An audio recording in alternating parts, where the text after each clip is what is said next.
الحمد للہ وحدہ الصلاة والسلام على من لا نبی بعدہ.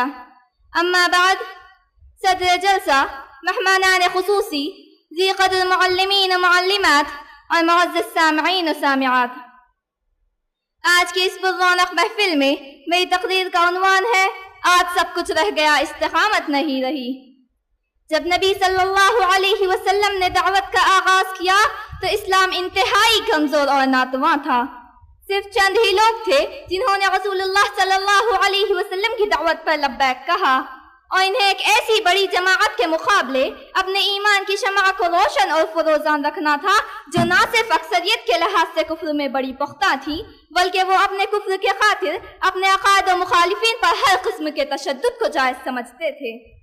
اس کڑک ماحول میں مبتدئین اسلام اور منورین اسلام کو رضی اللہ عنہم ورضوا عنہ کے لقب سے ملقب فرمایا گیا. لیکن آج مسلمان لاکھوں کروڑوں کی تعداد میں ہونے کے باوجود انہیں اوج ثریا کے بلندیوں سے اتار دیا گیا. جو ایک وقت کے بادشاہ تھے، آج ان کی حالت غلاموں سے بدتر ہو گئی. اتنی بڑی تبدیلی کی وجہ کو تلاش کریں تو یہ بات روز روشن کی طرح واضح ہو جائے گی کہ وہ صرف اقرار بالایمان پر اکتفا نہیں کیے تھے، بلکہ وہ اس پر جم اور ڈٹ گئے تھے. کیونکہ سامعات، کسی بات کو مان لینا یہ اور بات ہے، اس کو اظہار کرنا یہ اس سے بھی مختلف بات ہے، لیکن اس اظہار پر جم جانا یہ اس سے آگے کی بات ہے. جب یہ جذبہ انسان کے اندر پیدا ہو جاتا ہے تو وہ استقامت کے درجے پر فائز ہو جاتا ہے، جیسا کہ ارشاد باری تعالی ہے: ان الذين قالوا ربنا الله ثم استقاموا تتنزل عليهم الملائكة الا تخافوا ولا تحزنوا وابشروا بالجنة التي كنتم توعدون.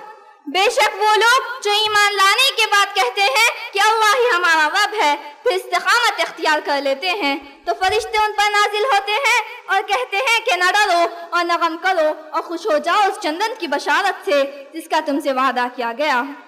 عزیز سامعات، ایمان کے ساتھ استقامت اختیار کرنے کا مطلب کیا ہے؟ آئیے دیکھیں. مشہور واقعہ ہے، خباب بن ارط رضی اللہ عنہم زمانہ جاہلیت میں قید ہو گئے تھے.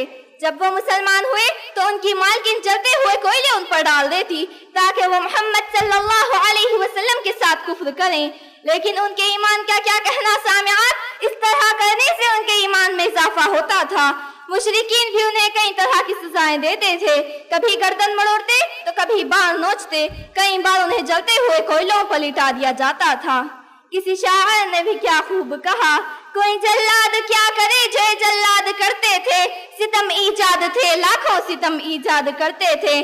زمین و آسمان جب دھوپ کی گرمی میں تپتے تھے، غضب کی دل لگی تھی ریت پر مسلم تڑپتے تھے. اللہ اکبر سامعات، اتنا آزمائے جانے کے باوجود، سخت ترین امتحان لیے جانے کے باوجود شکایت تو دور کی بات ہے اس تک نہیں نکلا. لیکن افسوس ہے آج کی امت مسلمہ پر، تھوڑا سا امتحان آ جائے تو پیروں میں لغزش آ جاتی ہے. رزق کی مالحم برداشت نہیں ہوتی اور نہ کسی طاقتور کی للکار برداشت ہوتی ہے. پھر بھی فخر سے دعویٰ کرتے ہیں کہ ہم مومن ہیں، جبکہ حقیقی مومن تو وہ ہے جو ہر وقت مشیت الہی پر راضی برضا ہو. آخر میں اللہ تعالیٰ سے دعا ہے کہ اللہ تعالیٰ ہم تمام کو ایمان کے ساتھ استقامت اختیار کرنے والا بنائے. آمین ثم آمین. وآخر دعوانا ان الحمد للہ رب العالمین. والسلام علیکم ورحمۃ اللہ وبرکاتہ.